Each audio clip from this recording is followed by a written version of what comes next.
विजयदशमी का सही नाम अशोक विजयदशमी है।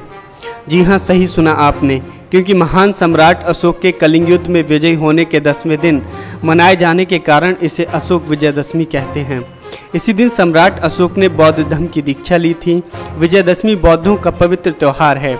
ऐतिहासिक सत्यता है कि महाराजा अशोक ने कलिंग युद्ध के बाद हिंसा का मार्ग त्याग करके बुद्ध धर्म अपनाने की घोषणा कर दी थी।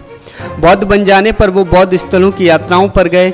तथागत भगवान बुद्ध के जीवन को चरितार्थ करने और अपने जीवन को कृतार्थ करने के लिए निमित्त हजारों स्तूपों, शिलालेखों, धम्म स्तंभों का निर्माण कराया।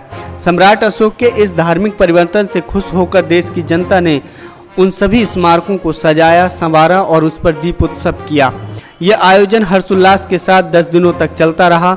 10वें दिन सम्राट अशोक ने राज परिवार के साथ पूज्य भंते मोगिगिल लिपुत्र तिस्से से धम्म दीक्षा ग्रहण की। धम्म दीक्षा के बाद सम्राट अशोक ने प्रतिज्ञा ली कि आज के बाद वो शास्त्रों से नहीं बल्कि शांति और अहिंसा से प्राणी मात्र के दिलों पर विजय प्राप्त करेंगे। इसीलिए संपूर्ण बौद्ध जगत इसे अशोक विजयदशमी के रूप में मनाता है। लेकिन कहा जाता है कि ब्राह्मणों ने इसे काल्पनिक राम और रावण की विजय बताकर बहुजनों के इस महत्वपूर्ण त्यौहार पर कब्जा कर लिया।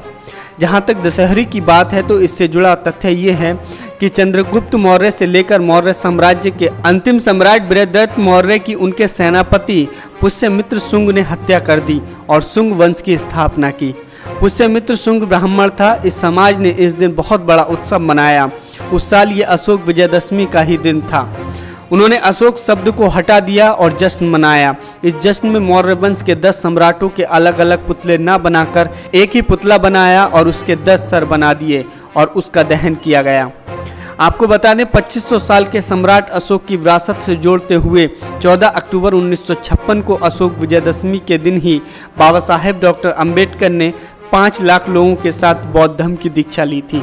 इसलिए हमें ये समझना चाहिए कि विजयदशमी की हकीकत क्या है। जिस विजयदशमी को हम मनाते हैं, आखिर उसका असली इतिहास क्या है। Bureau report, national India news.